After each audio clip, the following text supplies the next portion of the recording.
مطلب اب آپ کو بلانا پڑے گا. اور یہ وہ گھر ہے جس میں یہ ڈاکٹر سعد ہی نے مجھے بتایا تھا کہ جس دن وہ 18 سال کی ہوئیں اور انہوں نے قائد اعظم سے شادی کی, یہ ان کا بامبے میں گھر تھا, یہ بامبے کا گھر ہے, اس کا نام ہے ساؤتھ کوٹ, مالابار ہلز میں یہ گھر ہے. اسی سڑک پہ رتی جنا کا آبائی اپنے والدین کا گھر تھا. وہ 18 سال کی عمر میں اپنے گھر سے نکل کے چل کے ساؤتھ کوٹ مالابار ہلز میں آئی, اور یہ وہ گھر تھا. ارے کتنی خوبصورت بات کی, اور وہی بات ہے, یہ آپ کی محبت ہے ان کے لیے, یہ آپ کی ان کے لیے رسپیکٹ ہے. ڈاکٹر سعد, ہم بہت سے بیگم صاحبہ کی شخصیت کے پہلوؤں سے ناواقف ہیں. آپ کو کون سی ایسی چیزیں بہت انٹریگنگ لگی ان کے بارے میں؟ دیکھیں, میں جو سب سے زیادہ ان کے بارے میں ایڈمائر کرتا ہوں وہ تو ہے ان کی آزادی سے محبت.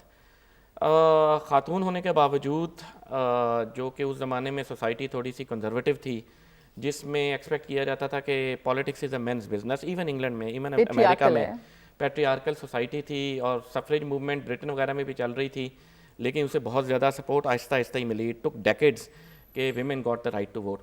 لیکن مسز جنا اس دور میں بھی ایک فارورڈ لکنگ خاتون تھی. ان کا خیال تھا کہ جی خاتون اور مرد کو برابر ہونا چاہیے. آزادی کی ان کو محبت اس حد تک تھی کہ وہ جس وقت 12 سال کی تھیں, 13 سال کی تھیں, تو اپنی کلاس فیلوز کو خط لکھتی ہیں, اور وہ خط ابھی بھی میوزیم میں موجود ہیں دہلی میں, جس میں وہ کہتی ہیں میرا دل کرتا ہے میں ایک تلوار اٹھاؤں اور انگریز کے خلاف جنگ کروں. تو اب 6 7ویں کی بچی, اس وقت سے اس کا ویژن یہی ہے. بالکل. تو یہ آپ کو ایک واقعہ سناؤں, جس وقت قائد اعظم ایک بہت بڑے پارلیمانی لیڈر بنے, یہ ان کی اہلیہ تھیں, اور یہ وہ اکلوتی اہلیہ تھیں ٹاپ کے سیاسی رہنما میں جو ہر سیاسی ایکٹیویٹی میں ساتھ شریک ہوتی تھیں. نہرو صاحب کی وائف یا گاندھی صاحب کی وائف یا ایون برطانوی وائس رائے صاحبان کی وائفز جو تھیں, وہ پولیٹیکل میٹنگز میں یا اس میں نہیں آیا کرتی تھیں.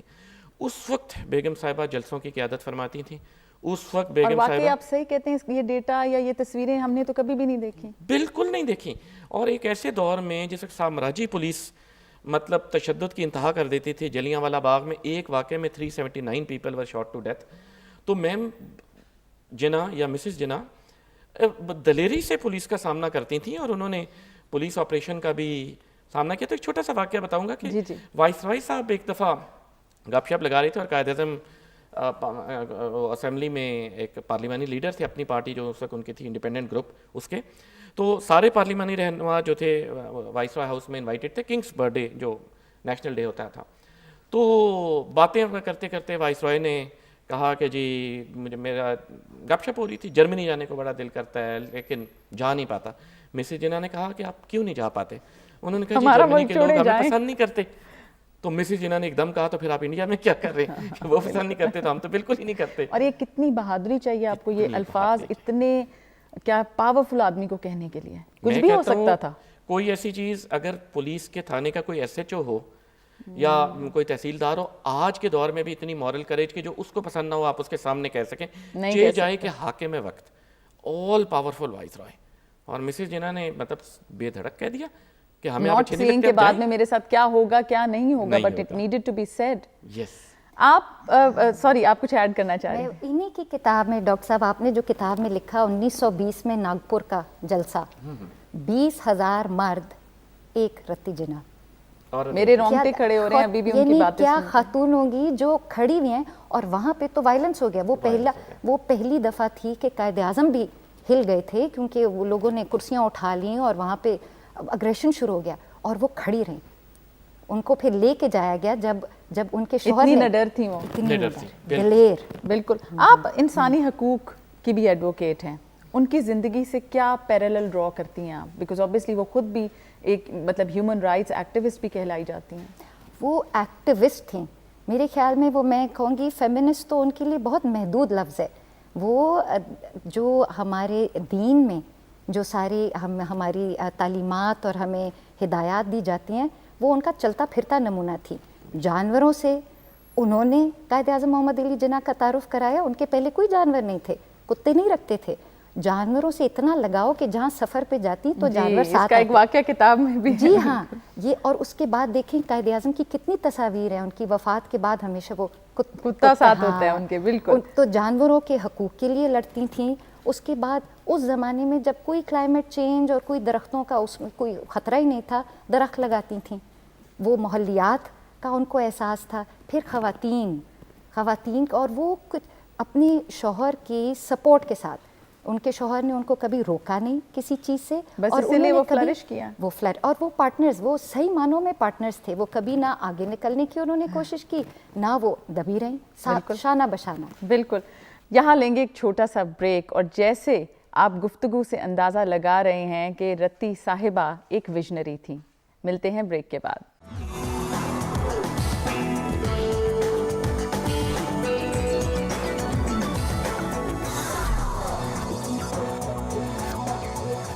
Welcome back from the break. Doctor صاحب, جب آپ نے یہ کتاب لکھی تو ٹھیک ہے آپ نے ریسرچ کی, مگر آپ کو سب سے زیادہ سپورٹ کہاں سے ملی؟ مجھے سب سے زیادہ سپورٹ اپنی بیوی سے ملی. مائی وائف واز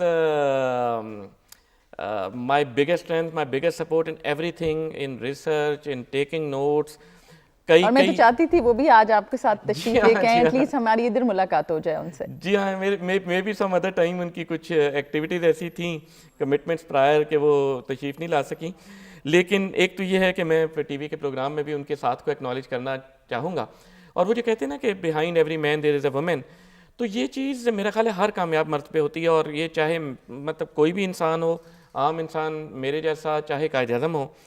تو یہاں پہ میں یہ ہائی لائٹ کرنا چاہوں گا کہ قائد اعظم کی سکسیس میں مسز جناح کا بہت بڑا رول تھا.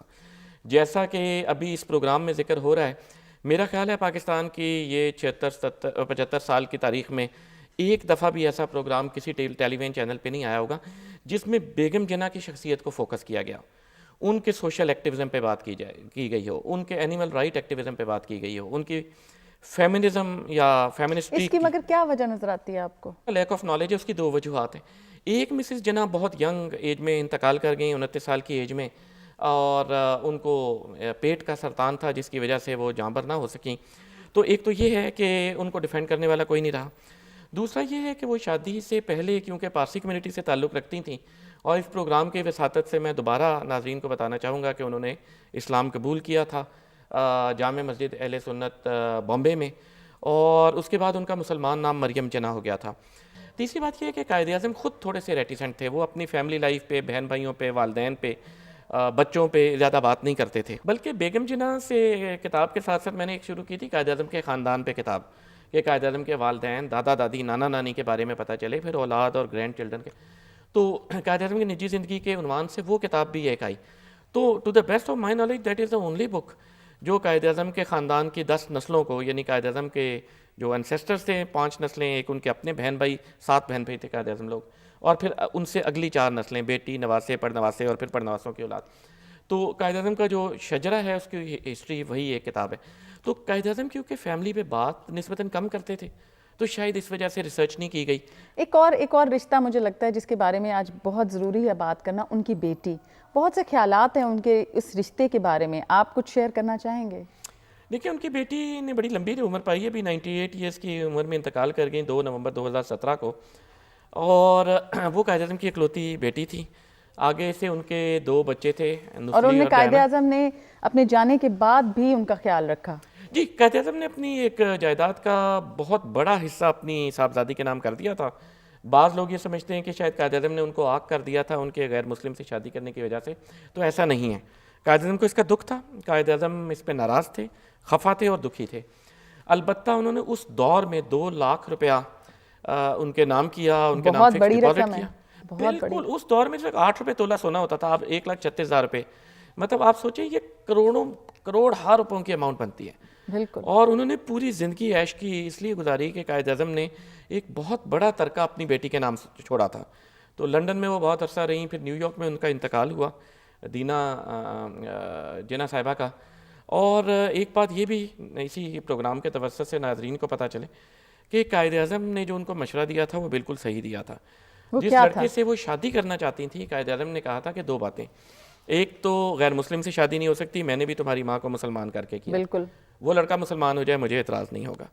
لیکن دوسرا, اس لڑکے کی جو اپنی شخصیت تھی اس کے اوپر قائد اعظم کو کچھ تحفظات تھے. قائد اعظم نے کہا دیکھو یہ جس قسم کا کھلن رہا ہے تو بعد میں کیا ہوگا نا, تمہارے لیے 3 سال تمہارے لیے پرابلم نہ ہو جائے. 3 3.5 سال میں 2 بچے ان کے ہو چکے تھے, ایک بیٹی ایک بیٹا, اور اس نے طلاق دے دی. یعنی کہ 18 سال کی عمر میں شادی ہوتی ہے, 21 سال کی عمر میں یا 22 یہ ایک اور ایسا فیکٹ ہے جو لوگوں کو نہیں پتا, طلاق ہو جاتی ہے, اور اس کے بعد وہ 98 سال کی عمر تک زندہ رہتی ہیں تقریباً 1 صدی اور تک, obviously ایک لونلی لائف اور 76 سال لونلی لائف. یہ وہ چیز تھی جسے قائد اعظم اپنی بیٹی کو بچانا چاہتے پروٹیکٹ تھے. کرنا چاہ رہے تھے. لیکن قائد اعظم نے اپنی بیٹی کے لیے اتنی جائیداد چھوڑی کہ انگلینڈ اور امریکہ میں گھر خریدنا اور رہنا, کیونکہ ان کی اور کوئی سورس آف انکم نہیں تھا طلاق کے بعد, تو ان کے لیے 2017 میں بھی مسئلہ نہیں تھا. قائد اعظم نے اپنی بیٹی کے لیے اتنا کچھ چھوڑا.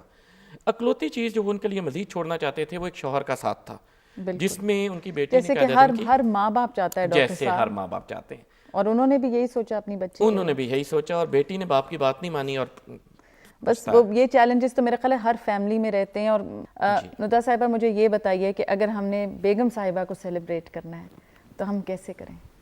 یہ سیلیبریشن کا افتتاح تو ہو گیا نا ہمارے, بالکل یہ بہت بڑا افتتاح ہو گیا.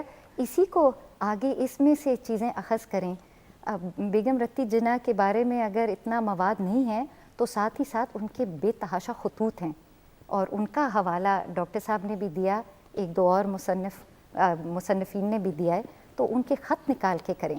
ان کی سالگرہ, ایک اور بڑی عجیب بات ان کی دیکھیں تقدیر کیسی تھی کہ جس دن وہ پیدا ہوئیں 20 فروری 1900 میں, اور وفات 20 فروری 1929 میں, 29 ایئرز جس دن پیدا ہوئے ان کی برتھ ڈے ان کی ڈیتھ اینیورسری ہے. تو یہ نہیں ایک ان کی تقدیر میں. مگر ہم کیا کریں as a civil society, as Pakistanis, ہم ان کو کیسے, کیا ہمیں انعقاد کرنا چاہیے فیسٹیولز کا؟ دیکھیں کیونکہ آپ کو پاپ کلچر کو تو دھیان میں رکھنا ہوتا ہے. بالکل. سو میں اپنی مثال دے سکتی ہوں.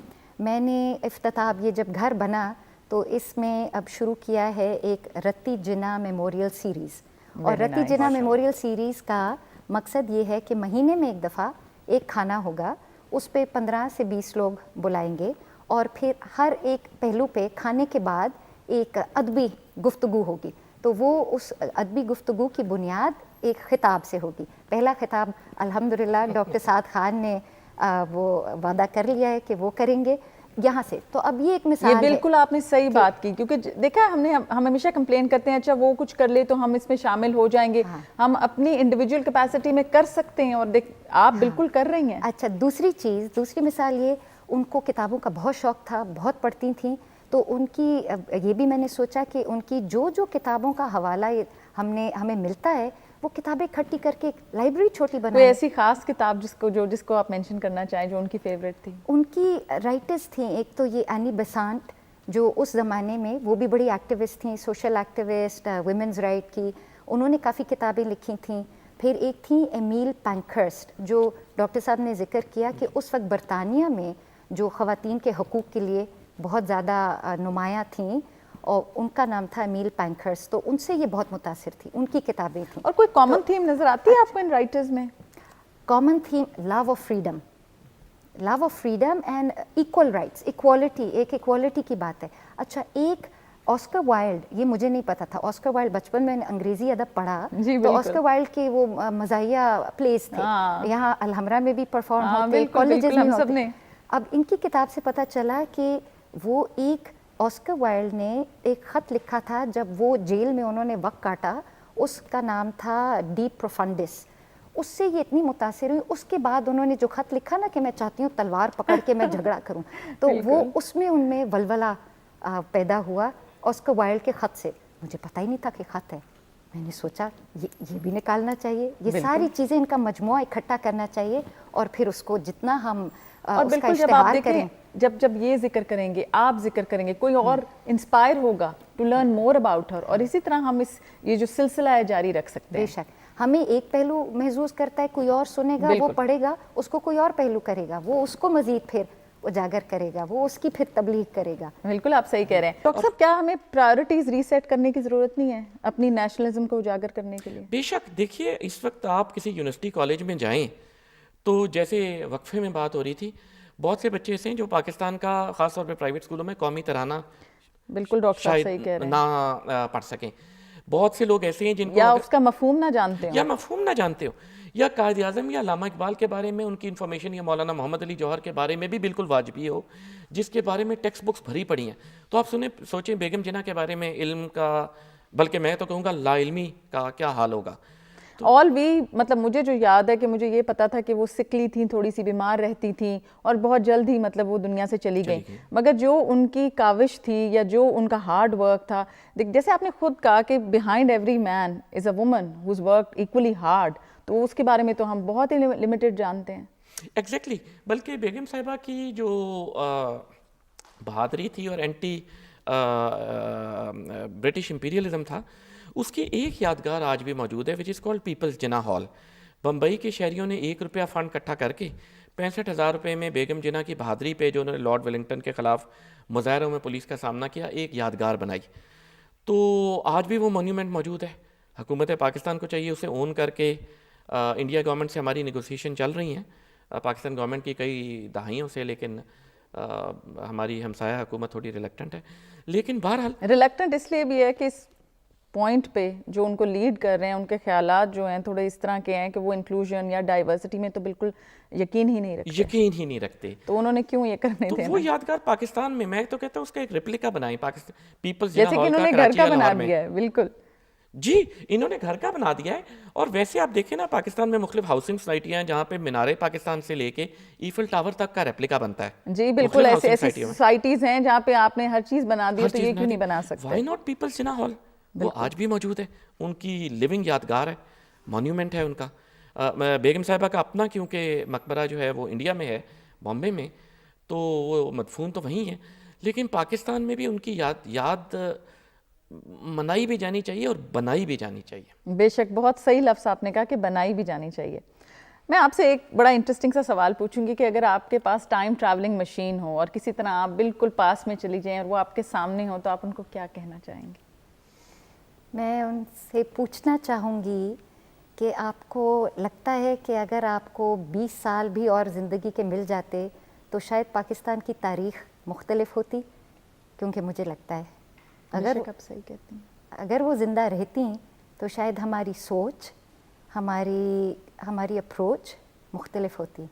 بالکل, اور جو ہمارے دماغ میں مسکنسیپشنز ہیں یا میری اور آپ کی زندگی پہ بھی اس کا جو امپیکٹ ہونا تھا وہ کوئی کم نہیں ہونا تھا. میں تو بہت ہی پر امید ہوں کہ جب اس طرح کی کتابیں ہمیں تھوڑی سی چیزیں کرنی ہوں گی, اس کے بعد وہ جو اس کو آگے بڑھائیں گے ہم سوچ بھی نہیں سکتے کس پیمانے پہ. بالکل.